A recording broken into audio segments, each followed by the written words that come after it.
I'm Christine, welcome back to my channel. In today's video, I'm here with some Marriage in Trouble book recs. Alright, so I have been meaning to do this trope rec video for quite some time. This is actually one of my favorite subtropes to read, and so I recently read a new favorite book of mine, and that totally made me want to make this video a priority, so I cannot wait to chat about these today. So I have just over 15 books to recommend today with the Marriage in Trouble, Marriage in Crisis, whatever you want to call it, type of recommendation. A couple of these are like divorced couples who end up getting back together, and I just kind of snuck them in on this one as well. Of course, as always, I'm going to link every book, every author that I talk about down in the description of the video down there as well. If you want to see more of my thoughts or my full reviews on any of these books, I do review every book that I read, and my Goodreads is always linked in the description of the video, so you can go check those out if you want to know more about these books, because I'm going to keep it pretty brief. This list is also going to have a mix of contemporary and historical romances, and I'm so excited because some of these are like my all-time favorites. So without further ado, let's get into the video. Alright, so the book that made me want to do this video sooner than later is Out of the Woods by Hannah Bonham Young. This is the newest release from this author. It just came out at the beginning of 2025, and this book I absolutely loved. Hannah Bonham Young is actually an author that I have read all of her books, and they just always hit for me. This one in particular, though, hit so well, one of my new favorites. So this book, we met the characters in Out on a Limb, which is a previous book from this author, and so they were side characters in that story, and you kind of saw a little bit of their relationship, and so in this book, this is their actual, like, romance on their own. So this book technically can be a standalone, but I feel like if you read Out on a Limb, you might get a little bit more of their relationship dynamics, but I mean, this one, you can totally read this on its own as well. So in this one, the hero and the heroine were high school sweethearts. They've been together since they were young teens, and they ended up actually getting married as teenagers as well. I think they got married when they were like 18, 19. So I loved in here how at the beginning of the story, the author puts in her author note how she was actually in a similar situation, or is in a similar situation. She's married to somebody that she's been with from high school, and so I kind of loved that like extra glimpse. I feel like this book, especially if you've been in a long-term relationship, whether that's a marriage or relationship, any of those things, I feel like this book just, you could tell like somebody had written it with that experience in mind. So in this one, the hero and the heroine, like I said, they've been together since they were teenagers, and it's kind of that case of they found their soulmate before they really found who they truly are themselves. So I loved in here how they have a lot of love for each other, but they've kind of just started to underappreciate one another, and the heroine just kind of wakes up one day and realizes she doesn't know like who she is without the hero. Like all of her successes are kind of tied to him. So she ends up asking him, I think, like, what are some of your favorite things about me? And he like blanks out. He has nothing to say. And so she's like, oh my God, like this is a problem. Like, how do we not have anything to talk about one another? Like, we know everything about each other, but yet are we still in love? Like, is this relationship meant to be? Like, we've been together so long, have we grown apart? Like, what is happening? So the heroine ends up talking to her sister about it, and her sister's like, oh my God, what are you talking about? You guys are perfect together. You guys have been together since I was young. Like, you guys are it. He loves you. Like, what are you talking about? So the heroine and her sister end up talking, and her sister tells her about this wilderness retreat for couples to try to kind of get that spark back, kind of like a couples counseling retreat type of situation. And so the heroine asks the hero if he'd be down to do that with her, and they end up going on that retreat. And that's kind of the gist of the book where it takes place. This author just does emotional romances so well, and I just love them so much. In this one in particular, I loved kind of those like quiet little moments that the heroine starts to notice when they're on this retreat together, how her husband is super sweet and caring, thinks about her all the time. Like, he even packs her Kindle and a solar charger because he's like, hey, I know you're a reader and you're not going to want to miss out on your reading streak, so I brought your Kindle and a solar charger for you. And so just like little things like that the heroine starts to realize, like, wait a minute, he's showing me he loves me. Like, maybe he didn't have the words at the time, but like he does care. And so I just loved these two together. So stinking cute. One of my new favorites. Highly recommend. Like I said, it inspired this entire video. So please check out Out of the Woods by Hannah Bonham Young if you haven't yet. Next up is Return to Monte Carlo by Kate C. Wells. So this one is super short, but I really enjoyed this one. So Kate C. Wells is an author that I really enjoy. So this one is an age gap, and it also takes place in the 80s. So this book takes place in 1982. And in here we see the heroine. She was like a shy girl from Oklahoma. She was 19, and the hero, who's like in his 30s, swept in from Europe, kind of whisked her away, took her away to Europe with him to get married into his like old money family. So then we cut to a year later. It's their 1-year wedding anniversary, and the hero ends up standing up the heroine. So she's like, you know what, that's it. Like, he lives at his office. My in-laws absolutely hate me. They think I'm a gold digger. I have like no connections, no friends, nobody here like just for me. Like, I'm all alone. So she ends up deciding, you know what, I'm taking off. So she gets on a plane and she heads back to the US. So at the time, she doesn't realize that she's taking his heir with her. And so a little bit of a surprise pregnancy moment, which is on the blurb of the book. It's like not a surprise. So eventually, of course, the hero ends up coming after her because he's like, I need to find my wife. And then he finds out, you know, even more about what she has going on. And it kind of goes from there. This one is on the shorter side. Let's see, it is 214 pages. So it's very fast paced, full of passion, full of drama. Also, I just feel like the 80s is a really good setting for this book. It is super, super steamy, lots of passion between these two. And it kind of gave me like old school romance vibes that are just kind of like bonkers, steamy. This book, definitely check it out. It is Return to Monte Carlo by Kate C. Wells. Speaking of a hero standing up the heroine on their anniversary, so this is King of Greed by Anna Huang. This is the, I think, third book in her Kings of Sin series. It's my favorite in the series. I love this book so much. This is a gorgeous special edition that Eternal Embers did. I think last year I got it at a book signing, like the rings on the sprayed edges, and it has some like really pretty end paper art in here as well. Love it so much. So like I mentioned, the hero in this one is a billionaire, so he kind of clawed his way up. He runs this huge empire now, and he's just like never fully satisfied. I mean, this is the King of Greed we're talking about. And so in here, the heroine has kind of just felt like she's always been his trophy wife. Like she is there on the side and she feels like that is all she is to him, like just another object to have. And so in this one, it starts off on their 10-year wedding anniversary and he doesn't show up. And so she's like, you know what? That was the last straw. Like if he was late to this, because he's late to a lot of things, doesn't show up, forgets about her, goes to the office. She's like, you know what? That was it. Like that was my last straw. I'm out of here. So she takes off. So from there, we see it's sadly kind of a wake-up call to the hero because he realizes what he just lost, which I mean, it kind of sucks that she had to go and do that for him to realize it, but I mean, it works for his character. Like I said, the heroine here is always just wanting more. He feels like he's never satisfied. And so the heroine in here, she was the one person in his life who always saw him as enough, and he ends up pushing her to the side. So from there, he ends up going after her because he realizes he doesn't want to lose her.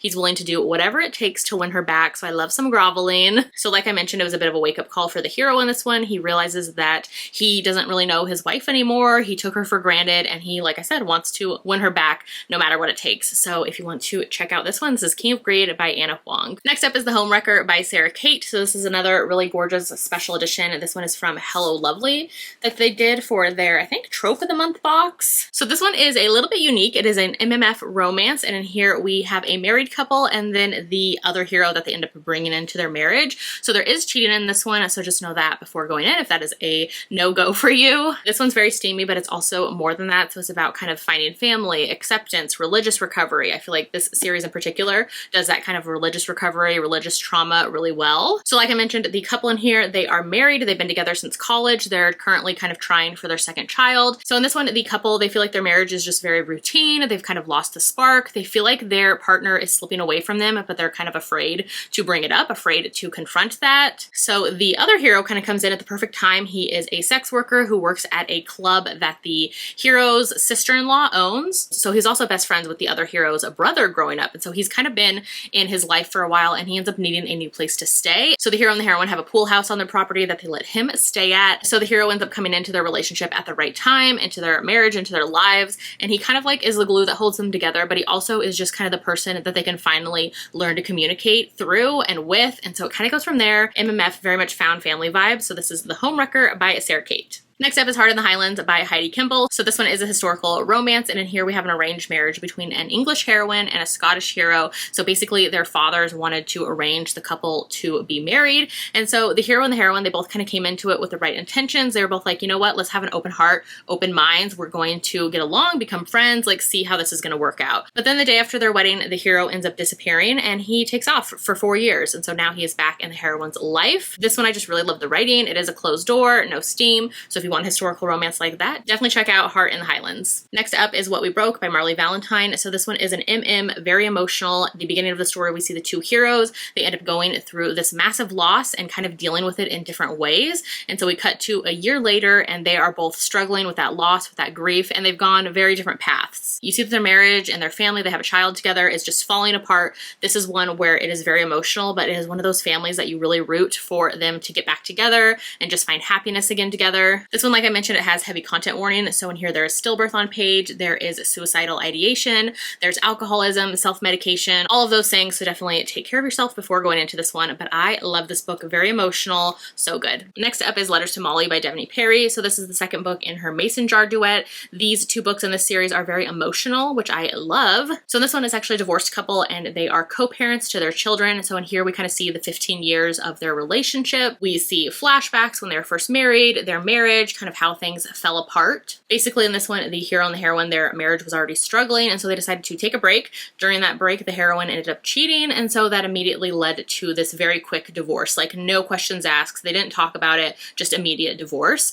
So like I said, now it is 6 years later, they're co-parenting their kids, and the hero ends up staying over at her house one night and they end up sleeping together. And so from there, it kind of brings up all of these maybe old feelings or feelings that never went away that they might still have towards one another. This one, like I said, it's very emotional, and in here we see letters that the hero has written to the heroine over their entire relationship, like the highs, the lows, the struggles, the failures, all of his feelings like out on paper. So yeah, I just loved that addition to the story, and this is Letters to Molly by Devney Perry. Next up is Asher by Carrie Ann Cole. So this one is one that had been anticipated for many, many years. If you've read Torn by Carrie Ann Cole, this is the parents of the heroine of that book. So like I said, this book had been hinted at for years before it finally came out. So in this one, if you've read Torn, then this book kind of takes place throughout that entire book. It takes place before it, during it, and after. So in here we're following the hero and the heroine, and they have been in one another's lives since they were teenagers. They were actually teen parents. Their daughter, like I said, is the heroine of Torn. And we see in here how the hero, he's always been in bands, and then the heroine, she was in like kind of a rock girl band as well. So they've just been very successful with both their careers, and they're always gone. They're always busy. And so at the beginning of the story, we see that the heroine, she's kind of struggling with them always being away from one another. And she's like, you know what? I want just like a stable life for our daughter, because she's young, living at home at the time. And also like, I kind of want to try for a second kid. I kind of want to quit being in a band. Maybe I want to have the hero quit as well. So she kind of has that conversation with him. So then immediately after, she ends up getting into an accident and going into a coma for almost a decade. So in this book, we see kind of the struggles of the hero and their whole family while she is in this coma. And then we see the heroine come out of the coma, wake up, and she has amnesia and she doesn't remember anything. She doesn't even remember her husband. She doesn't remember anything about herself. Like she doesn't know any of her likes, dislikes, her daughter, any of those things. Like she has no connection to her former self. So you see her come home and really struggle with trying to find out who she is, who she wants to be now, as well as kind of just having struggles with her friends and family who want her to be the person that they know and love. And she's like, that's not me anymore. And so all of them kind of struggle in this book. And so, so emotional and angsty. Really enjoyed this one. This is Asher by Carrie Ann Cole. Next up is The Bromance Book Club by Alyssa K. Adams. So this is one that like everybody was reading probably like, what, 7 years ago? I loved this book so much. This one is such a cute setup. So in here, the hero is a baseball player and he ends up joining a book club to win back his wife. So in this book, you even get excerpts from the historical romance that his book club is reading, which was just so much fun. I love seeing the hero read those and then try to like incorporate them into his marriage. This one, I liked how the hero and the heroine, they were both kind of at fault. They let things slip, and so they both have to kind of work together to get their relationship back on the right page. In this one, they definitely have great chemistry, but they need to kind of work on that communication with one another. And so I really enjoyed this one. Such a good one. It kind of leads into a whole series, but this is still one of my favorites in the series. Next is After I Do by Taylor Jenkins Reid. This book has, I think, gotten a new cover since, but I still really love this cover. This is the one that I read it when it came out. This one, I really remember how the book made me feel. Like I binged it in a night and it was just so emotional and so good. So in here, basically the hero and the heroine, they're in a marriage and their marriage is starting to fall apart. And so they decide, you know what, instead of like making any rash decisions, let's take a year apart from one another. No communication, no nothing, no seeing one another, and kind of see where things go and catch back up in a year. So like I said, this one I don't remember all of the details. I read it years ago, but I remember the feeling that I had reading this book, just all of the emotions. Like sometimes it hurt to read because the characters were hurting and you really feel for them. Other times I felt happy seeing how far they've come as characters and their growth. At times I was really worried how the book would wrap up, how it would end, where it was taking me. But in this one, I just really loved the discovery of self, of family, of friends, of love, of romance, because I mean, they are two separate things. And just like that kind of connection to other people and really just that journey of self that you have to kind of find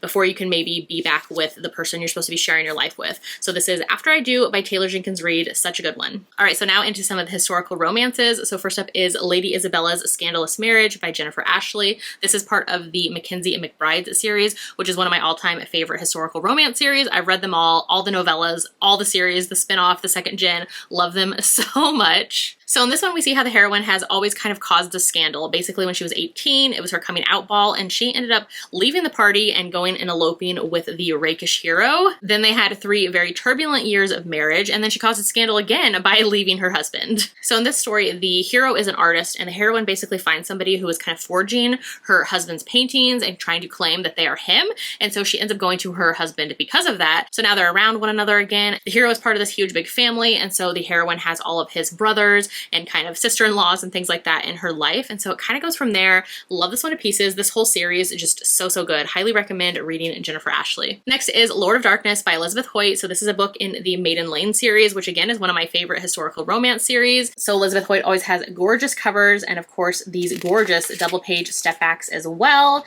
This one is absolutely stunning, which if you want to know more about the Maiden Lane series and all of Elizabeth Hoyt's historical romances, I have a whole author guide to her, which I'll link below. So if you want to go check that out. The Maiden Lane series I feel like is best read in order, but I mean if you want to get crazy you could totally read this book on its own. So in this series there are these ghosts of St. Giles, which are basically kind of like these masked vigilantes who are trying to protect London's innocence in the St. Giles district. These are also Georgian time, which I love. So basically in this one the hero and the heroine, they're in an arranged marriage, but they live their lives separately. Basically both of them had grief and loss. They had loved others in their life before, and so when they had to get married because of reasons, they decided, you know what, like I'm not going to fall in love with anybody ever again. So they both kind of felt the same way, and so they've just lived their lives separately. So in this one, the story starts off with the heroine, and she has vowed to kill the ghost of St. Giles because of him murdering her past love. And so it starts off with her finally tracking him down, capturing him, holding a gun to his head, and then it is her husband, which they haven't seen one another for 2 years since their wedding day. So it kind of ends up going from there. The heroine as well, she had kind of arrived from the country to seduce her husband. She really wants to have a baby, and so she's determined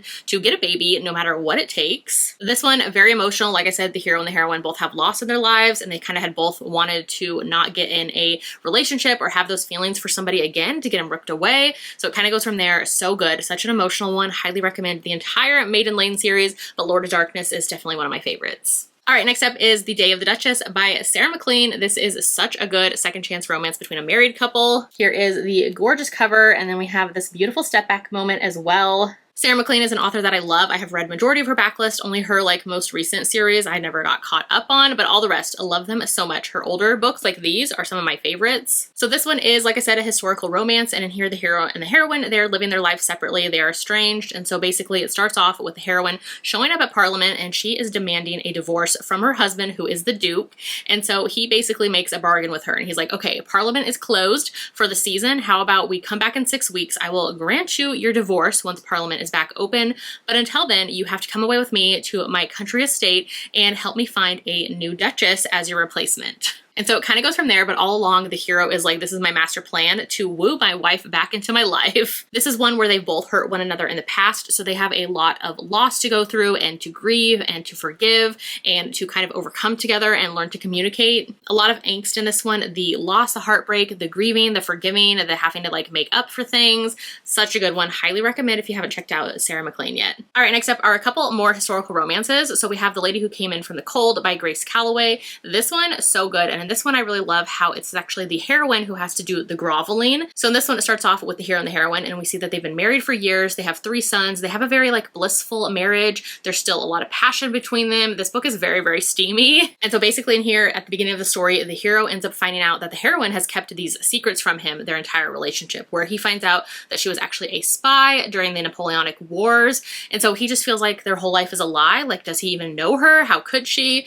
And so it kind of goes from there with him being like, we need to separate. great. Like, I don't think I can overcome this. So it goes from there with the heroine having to grovel and try to get her family, get her husband back. Like I said, the passion and the chemistry between these two, off the charts, so steamy, but their like relationship they have to work on. And so it kind of goes from there. A shorter one, really enjoyed. Next up is The Best Kept Secrets Duet by Candy Steiner. So this is actually a gorgeous bind up that I got from the author's website years ago now. Had to get it. It's so stunning. So this has 2 books in it. So the first one is What He Doesn't Know, and the second one is What He Always Knew. Highly recommend you don't read too much about them and you just kind of go in. This duet in particular, you have to enjoy love triangles. So just know that about yourself before going in. I personally love them, and so I loved how this one worked. This was back in like the prime of Candy Steiner angst, and I was obsessed with this duet years ago now. Maybe I should reread them. I don't know. So this one, I just remember a roller coaster of emotions and feelings. Basically in this one, it starts off, the heroine is a kindergarten teacher, and we see that her marriage is on the rocks. They've dealt with grief in their marriage, and now they're kind of just in separate places. Like, they're not in a good place. So around the same time, her childhood kind of family friend and her old crush, he ends up coming back into town, and so he ends up getting a job at the school with her. And so he's around her, and he's kind of seeing that she is now this like shell of a woman, and he's like, well, what's wrong with her? Like, why are you so sad? I want to make you happy again. And so he is in her life kind of saying all the right things, doing all the right things, and it kind of goes from there. So like I said, a love triangle, but I just ate this one up. I had to continue reading to see who she was going to end up with. It was just so good. Like I said, if you want a love triangle, then definitely read this duet. The first book is What He Doesn't Know by Candy Steiner. Back to historical romance. The next one is The Captain's Midwinter Bride by Liana de la Rosa. So this is an indie novella actually that the author wrote years ago. This was one of my first books from her, and I absolutely loved it. She has since been traditionally published with Berkley for some of her historical romances, but this is still one of my favorites. So in here, like I said, it's a novella. It takes place over winter, and in here, basically the hero and the heroine, they are older. So they've been married for 25 years. They were in a marriage of convenience, and the hero was part of the Queen's Navy, and so he's always been away. Like, their entire relationship, they've never lived in the same house. He's only come back for like visits, for quick trips. So now it is 25 years later in their marriage, and he is finally coming back to live and stay with her. And so they're both kind of feeling a certain kind of way about that. They're both very wary of one another because like they've never lived in the same place for very long together. And so they have to kind of work together on their daughter. She's getting married. And so the hero and the heroine are back around one another, feeling a certain kind of way about it. And it kind of goes from there. I love this one, especially since we have an older hero and heroine. Next up is Before I Let Go by Kennedy Ryan. So Kennedy Ryan is one of my all-time favorite authors. I love her books to pieces. So this one is Before I Let Go, the first book in the Skyland series, which is her current series she is writing. This book came out in the fall of 2022. I vividly remember reading this book. I had an arc of it, so I read it early, but it came out in November 2022, and it was my favorite book of the entire year. So I love this book to pieces. So this is another one where it's a second chance between a divorced couple. So in here, we see the hero and the heroine. They are divorced, but they still co-parent together. Their children see both of their parents every day. They live in the same neighborhood. They even run a restaurant, a business together as well. This is one where they fell hard. They're absolute soulmates, and just some like multiple tragedies happen in their life that ended up tearing them apart, and their marriage failed because of it. So we see in here how they have both hurt one another over the years, and they have a lot of things to kind of overcome separately together. They're both kind of at this place in their life where they realize there's still a lot of love here. So like, could there be something more? Is there something more? Should we still maybe give this a try?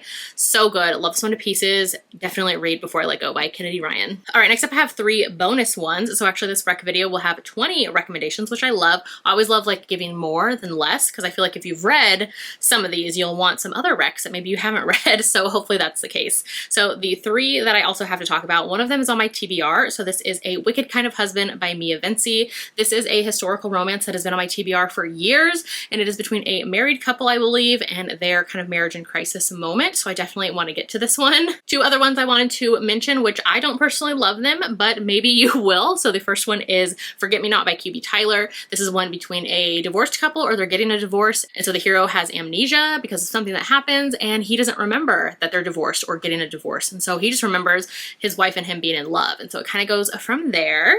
And then the next one is For Lucy by Julie Ann. So this is a really pretty special edition that Hello Lovely box did quite a few years ago. This is another one that I didn't really love personally, but Julie Ann is very hit and miss for me. This is another one where the couple is divorced and they had loss in their lives, and you kind of see how things happened between them, and it kind of goes from there. So there's that one as well. All right, so those are all the marriage in trouble, marriage in crisis book recommendations that I have for you today. Hopefully you picked up a new one from these 20 that I talked about. If you have a marriage in trouble romance to recommend me, definitely drop it in the comments. I would love to read even more. All right, and if you'd rather leave me an emoji in the comments today, let me know that you watched this video. Leave me the broken heart, but like with the bandage on it, so like the mended heart emoji. I'll put it up here for you. So definitely do that, since all of these couples had so much to work through and heal from, so their hearts are healing. We'd love to see it, so definitely do that. And if you haven't done so yet, make sure to like and subscribe so you don't miss out on any of my future videos, and I'll see you in my next one. Bye!